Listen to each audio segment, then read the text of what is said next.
Bien le bonjour, bien le bonsoir, c'est Anne Andreas.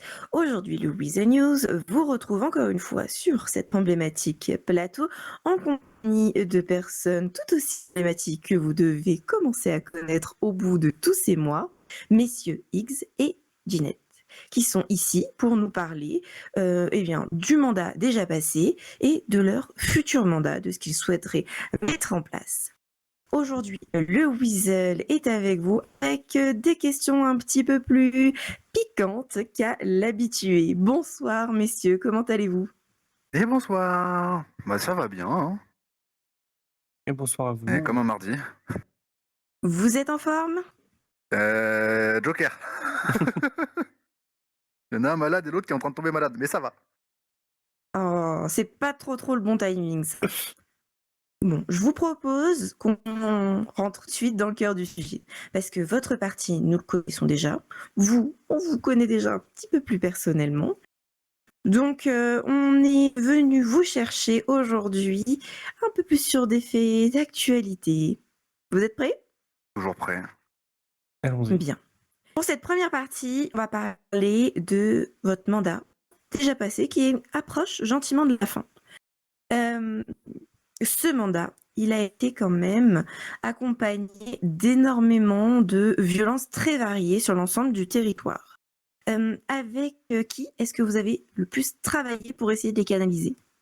Euh, Ceux qu'on a vus en particulier, au final, c'était les mairies qui nous faisaient toutes les remontées qu'ils avaient de leur service de force de l'ordre. Donc c'est avec eux qu'on a eu les majeures réflexions, et avec les juges aussi, pour s'assurer qu'on reste équitable pour envers tout le monde, et s'assurer que les peines soient justes pour tout le monde aussi. Donc un peu moins de contact potentiellement avec, les forces de l'ordre. Au final, oui, un peu moins. On les a moins sollicités, nous, directement. On a fait... En fait, au final, on a eu beaucoup de remontées qui venaient directement de la mairie, des retours qu'eux, ils avaient en contactant leur chef de service. Et lors des discussions, quand nous, on avait des questions ou des demandes d'informations, c'est eux qui faisaient la passerelle la plupart du temps. Ça ne nous a pas empêché de les contacter, notamment pour les changements d'amende qui sont arrivés récemment. Et encore aujourd'hui, je les ai contactés pour d'autres sujets. Mais on n'a pas eu le besoin d'autant les contacter directement comme aurait pu avoir d'anciens gouvernements. Il y a beaucoup d'informations qui nous ont été remontées directement, naturellement, par les mairies. Et c'est quelque chose qu'on a beaucoup apprécié et qu'on aimerait continuer à avoir en place. Il y a quelque temps, l'entreprise G6 a clairement marqué son mécontentement face à votre façon de gérer la violence exceptionnelle dont ils ont été victimes. Comment ça se fait que G6 ait été obligé de faire grève pour réussir à obtenir gain de cause? Le premier point, je dirais que c'est un souci de communication entre nous et G6. Nous, le seul interlocuteur qu'on a réellement eu, c'était Monsieur Balbo à la direction, et on a très rarement pu parler aux employés et leur demander leur retour, et quand on en avait, c'était pas forcément alarmant, ce qu'ils nous disaient. Du coup, avec ce manque de communication, peut-être que on n'avait pas toutes les informations sur la gravité de la situation. Peut-être que eux, ils ont aussi moins bien compris les projets qui étaient en cours et ce qu'on voulait mettre en place, et ils ont jugé que c'était le temps de tirer la sonnette d'alarme en lançant une grève. Donc G6 a décidé de lancer sa grève, et auquel on a répondu par un décret, histoire de nous laisser 3 jours pour pouvoir discuter avec tout le monde plus sereinement et trouver une solution qui conviendrait à tout le monde. La communication est mieux passée une fois qu'on a pu se voir en face à face et prendre plus de temps pour se poser et réellement discuter de solutions. Et la solution qu'on a trouvée a l'air de satisfaire G6, qui a décidé de reprendre le travail, donc c'est le principal. De nombreuses critiques ont pu être formulées à l'égard du travail des juges pendant votre mandat. Comment est-ce que vous avez fait pour réussir à les faire ployer sur certains sujets? Au final, c'était beaucoup de discussions où on donnait nos avis, on donnait les retours, ils nous posaient des questions quand ils en avaient. Il y a des discussions qui sont plus ou moins bien passées, des décisions qui ont plus ou moins été acceptées par l'Assemblée. On a vu une révocation, on a eu un juge réélu mais avec un avertissement et une surveillance. C'est compliqué à gérer, le bureau des juges reste indépendant, on ne peut pas forcer nos idées sur leurs décisions, mais on se tient toujours au courant de s'il y a des soucis qui nous sont remontés, que ce soit d'un côté ou de l'autre. Et au final, on est toujours en recherche d'amélioration, on est toujours en discussion pour changer certains processus ou certaines façon de fonctionner. On n'est pas toujours d'accord avec les juges, et c'est normal. Il y a des changements qui sont publics parce qu'ils passent par des changements de loi, des changements qui sont juste internes dans leur gestion. Et on continue de travailler ensemble là-dessus, et pour le moment, ça va dans le bon sens. Quel a été le sujet le plus difficile à mettre en application? C'est une bonne question. Je sais pas si on a eu un qui était plus difficile que les autres. Peut-être un plus récurrent dans ce cas? Le plus récurrent, au final, ça a été plus sur un juge en particulier que sur des choses à changer. C'est des différences d'opinion, de vision qui ont pu poser problème à certains moments. Mais sinon, je dirais qu'il n'y en avait pas forcément de plus difficile que d'autres. Bien évidemment. Pour pouvoir un peu préparer cette interview, vous allez voir votre ancien programme, qui est du coup toujours d'actualité. Et franchement, on a été surpris. Réforme de l'Assemblée, révision du CETA, inscription du conseil municipal au code des institutions, publication supplémentaire mensuelle des comptes. Et aucune de vos vraies propositions concrètes ne semble finalement avoir été mise en place. Qu'est-ce qui s'est passé? Et surtout, comment est-ce que la population peut aujourd'hui vous faire confiance pour appliquer vos promesses sur un deuxième mandat? On est au courant qu'il y a beaucoup de choses qui n'ont pas été mises en place. Il y en a certaines qui sont un peu passées inaperçues aussi. Je pense notamment aux comptabilités mensuelles qui sont disponibles sur le site du gouvernement. Pour ce qui est du conseil municipal et de l'Assemblée, c'est deux choses qui allaient ensemble et qui étaient portées par moi. Avec mon absence, ça a été plus compliqué. Et finalement, en étant dans le système et en se rendant compte de comment les choses fonctionnent réellement, c'est un projet qui, à l'heure actuelle, me paraît impossible à mettre en place. Notre idée, c'était d'impliquer plus de gens et plus de vie politique, en fait, dans ces milieux-là. Mais aujourd'hui, on voit pas assez d'implication de la part des différents partis pour que ce soit une solution saine et pérenne. Si on voulait mettre en place ce qu'on avait imaginé, ça aurait beaucoup plus chamboulé le fonctionnement de l'île et de la vie politique plutôt que de lui apporter du bien. Et on a toujours des réflexions et peut-être des choses à changer, mais à l'heure actuelle, c'est pas faisable. Et l'assemblée qu'on a et les conseils municipaux qui sont utilisés, et on l'a vu récemment, le conseil municipal a, j'ai pas envie de dire servi à rien, mais le maire a décidé d'aller à contre-courant de ce que son conseil avait donné comme résultat. Donc ça nous remet en question aussi sur les idées qu'on a et les changements qu'on voulait apporter. Et par rapport à la révision du CETA que vous projetiez? Bon, ça, je te laisse répondre, tiens. Au niveau du CETA, on a pu voir des acteurs qu'on n'avait pas forcément vus aussi avant. On a pu avoir d'autres discussions. Il y a des choses qui nous restent sous la main et qu'on continuera certainement à discuter si le temps nous le permet.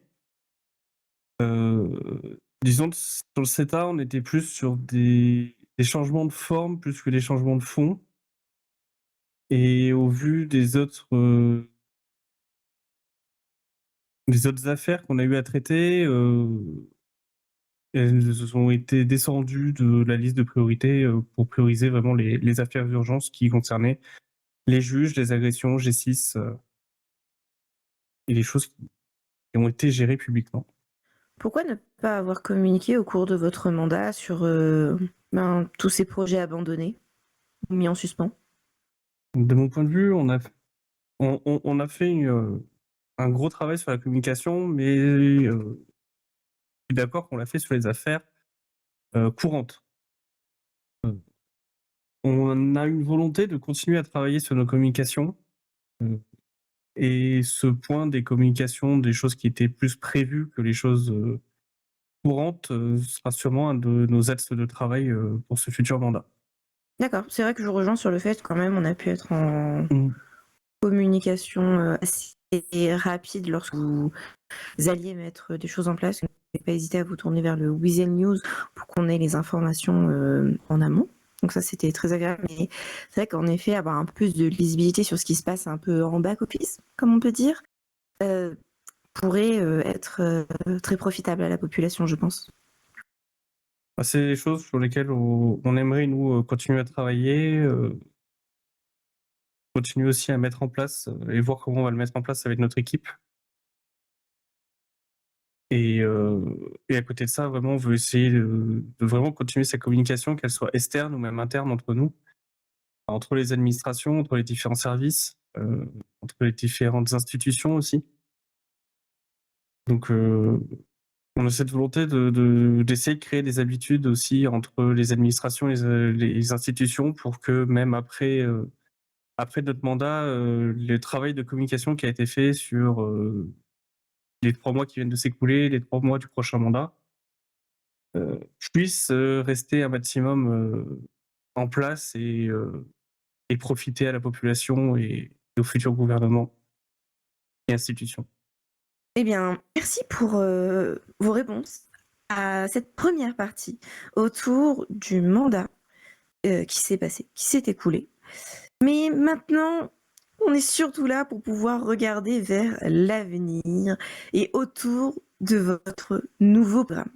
On a en effet pu parler un peu plus tôt de votre premier programme, de son application, mais quand même, quand on y prête un petit peu attention, le gros point positif de ce premier programme, c'est que les mesures, elles étaient majoritairement tangibles. À la lecture de votre nouveau programme, on est davantage dans le flou. Il n'y a rien de réellement concret qui n'est mis en avant. Du coup, on s'est demandé quel a été votre axe de réflexion, votre réel projet pour les citoyens de notre île lorsque vous avez rédigé ces lignes. C'est dur à expliquer en vrai. Au global, c'est faire en sorte que le gouvernement fonctionne du mieux possible, qu'on ait le plus de retours d'informations possible, et un peu essayer de bouger certaines institutions et certains groupes de personnes qui prennent pas forcément la parole quand ils le pourraient, et ce qui nous aiderait grandement dans nos tâches du quotidien.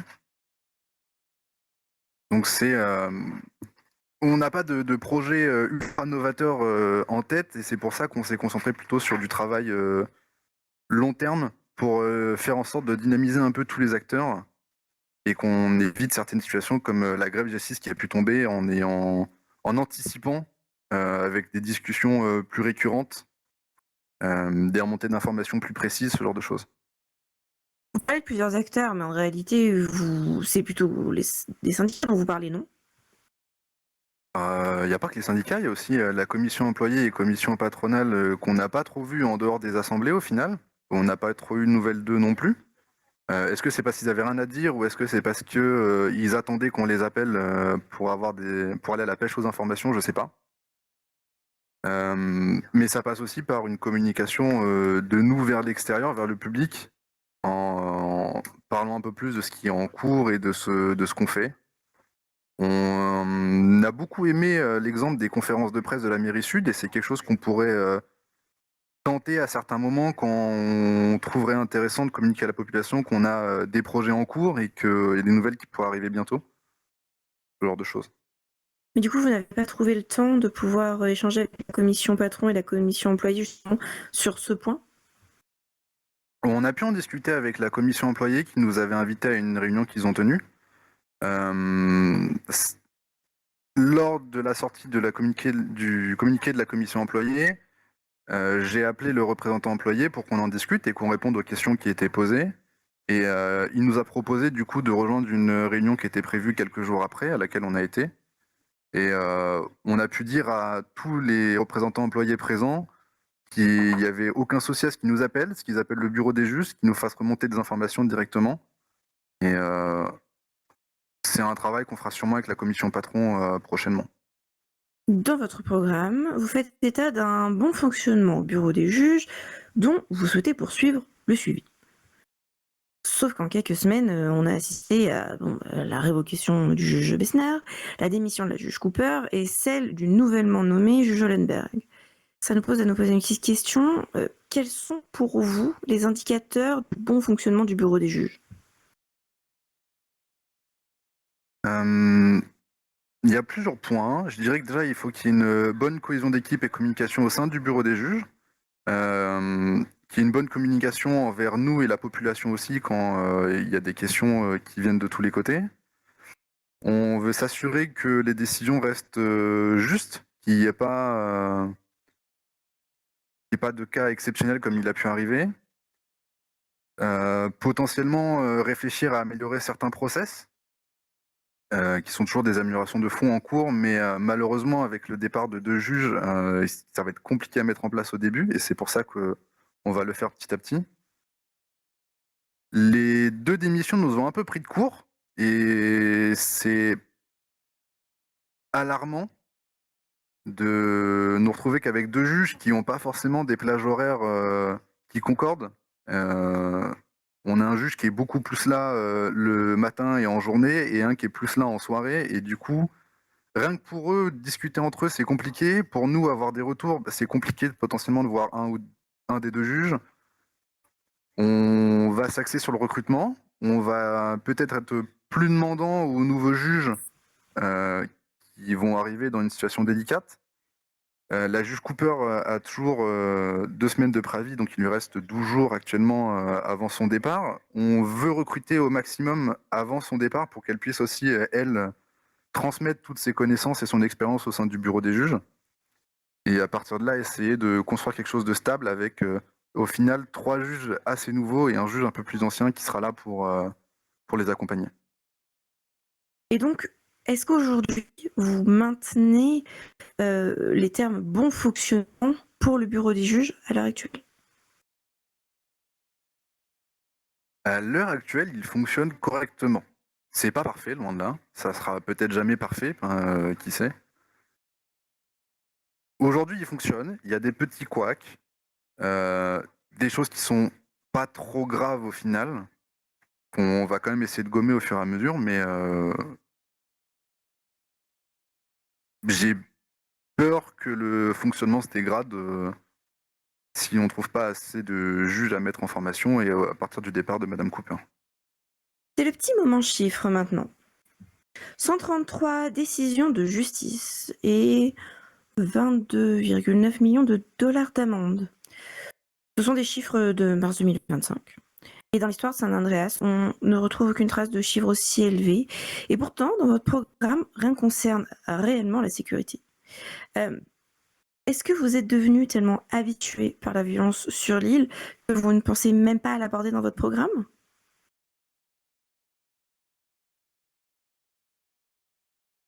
Je dirais pas qu'on n'est pas habitué. La criminalité a toujours existé et ça fait quand même 1 an qu'on est sur l'île, on l'a pu la voir souvent. Oui, il y a eu une augmentation récemment. C'est alarmant, mais ça reste assez contrôlé. Il y a quelques débordements de temps en temps, mais c'est pas la guérilla en ville non plus. Quand il y a des situations qui demandent des réactions d'urgence, on est là pour les prendre. La sécurité, c'est un travail avec les forces de l'ordre. Le seul moyen de pression qu'on a, entre guillemets, c'est les politiques de sécurité. Elles sont toujours vouées à évoluer en fonction des besoins. On l'a pas abordé parce qu'on n'a pas de solution miracle non plus. Il n'y a pas forcément de changement majeur qui nous est venu en tête à appliquer tout de suite, sinon on l'aurait sûrement fait. Mais on n'y est pas désintéressé. On restera toujours à l'écoute de la situation sur l'île et des retours citoyens, des retours des forces de l'ordre aussi. Je suis un peu désarçonnée par ce que vous me dites là, parce que j'ai l'impression qu'on vit pas sur la même île. Comme je viens de vous donner des chiffres et un peu de contexte, c'est un fait, on est vraiment sur une augmentation qui est tangible de la criminalité. On voit beaucoup plus de personnes qui se font enlever. On sort d'une grève de G6. On vient d'entrer dans une période où les taxis décident de fermer toute cette semaine pendant 1 heure de 20h30 à 21h30 et vous êtes devant nous ce soir et vous nous dites bon, rien de nouveau sous le soleil. La dissonance est assez importante quand même parce que nos citoyens vivent et nous rapportent Weasel News. J'ai pas vraiment dit rien de nouveau. On sait que la criminalité a augmenté en termes de fréquence notamment, mais c'est pas quelque chose auquel on peut forcément répondre tout de suite non plus. Il y a un équilibre qui existe et qui doit rester. Notre but principal, c'est de limiter les, le, toutes les formes de danger envers les citoyens. Si on est trop punitif, on peut s'attendre à une plus grosse réponse des groupes criminels et ça serait beaucoup plus négatif pour tout l'État. Le système judiciaire doit évoluer, les forces de l'ordre ont peut-être des choses à changer dans leur process, peut-être des priorités à mettre. C'est déjà le cas, moi je leur fais confiance totalement. Les politiques de sécurité sont là pour leur donner une ligne directrice et comme je l'ai dit, elle pourra évoluer aussi en fonction des différents retours qu'on a. Et oui, il y a eu plus de délits et plus d'amendes, mais ça veut peut-être aussi dire que les FDO travaillent d'arrache-pied pour encore plus arrêter ces personnes criminelles. On arrive tranquillement sur la fin de cet échange. Notre dernière question sera un peu plus ouverte, un peu plus purement politique. Cela fait plusieurs fois qu'il n'y a qu'un seul type qui se présente aux élections gouvernementales. Qu'est-ce que ça vous évoque? Je sais pas, j'hésite. Soit un désintérêt de la politique par une certaine partie de la population, soit d'anciens acteurs de la politique qui veulent prendre du repos aussi et s'en éloigner un peu pour l'instant. On ne sait pas comment ça se passe dans tous les partis politiques, on ne sait pas combien ils sont, on ne sait pas à quel point les gens ont envie de s'investir en politique. C'est un rôle important qui prend du temps, qui a une grosse charge mentale. C'est compréhensible aussi que des gens ne veulent pas forcément se lancer là-dedans. Mais je pense qu'il y a quand même du positif. On a quand même le parti UPI qui est récemment créé, qui enchaîne 2 mandats à la mairie, qui a construit une équipe municipale assez étoffée avec une forte présence. C'est triste qu'il n'y ait qu'une seule liste à toutes les élections, au final, même les mairies. Mm. Mais on ne peut pas forcer non plus les gens à endosser ce rôle politique sur cet État. Eh bien, messieurs, merci de vous être prêtés à cet exercice éreintant avec nous autour de plusieurs sujets. J'espère que quand même cet échange vous aura plu. Ouais, c'était cool. Il n'y a pas de souci. Quant à vous, chers téléspectateurs, je vous dis à très bientôt, à même très bientôt, car jeudi soir à 21h, nous serons devant le LSAS pour le traditionnel échange de questions entre les citoyens et les candidats. Alors venez, parce que volontairement, nous n'avons pas décortiqué point par point le programme pour pouvoir vous laisser l'opportunité de poser vos propres questions avec votre propre regard. Donc, rendez-vous jeudi soir à 21h au LSAS. Et à bientôt! Et à jeudi!